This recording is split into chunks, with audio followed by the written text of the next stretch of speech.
is Wednesday, September 23rd, and this is your tropical update. We have a little bit of activity going on in the Atlantic. Really, it's just the remnants of Beta and Teddy.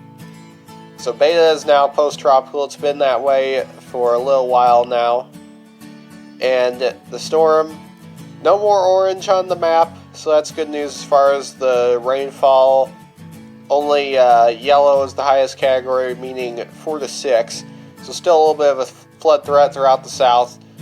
That darkest shade of green, that's 2 to 4 inches.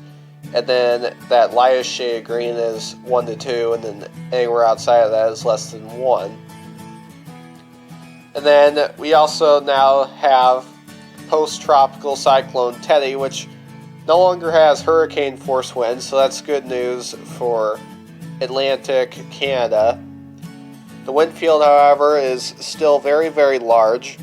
The storm currently has 50 mile per hour sustained winds, and it's racing off to the northeast, north-northeast at 31 miles per hour. Anywhere to the east of that first line I drew, and anywhere to the west of that second line, can expect tropical storm force winds over the next 24 hours or so as the storm moves through there. And then beyond Thursday, I think we could put this storm to bed. Other than that, that is it for the Atlantic, so we might finally have a break from this very active hurricane season. Let's now take a look at the Eastern Pacific.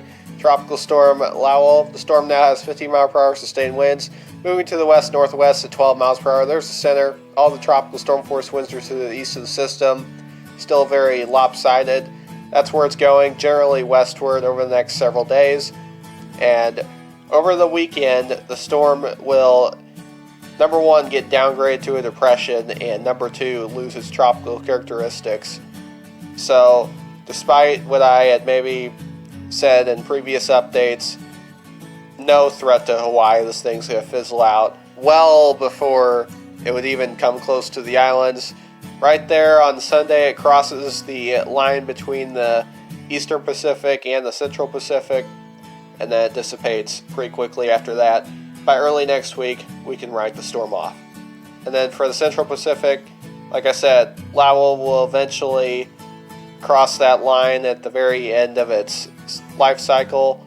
But other than that, there is nothing else going on. Thanks for watching. Please like the video down below. Subscribe to the channel if you haven't already. Let's try to get me up to 40 by the end of the month. Follow me on Twitter and Parler if you have accounts there. Get you a t-shirt, coffee mug, or any other merchandise. Link is in the description below. And head on over to Paleo Nation and subscribe there. That's where all of the political content will be posted from now on.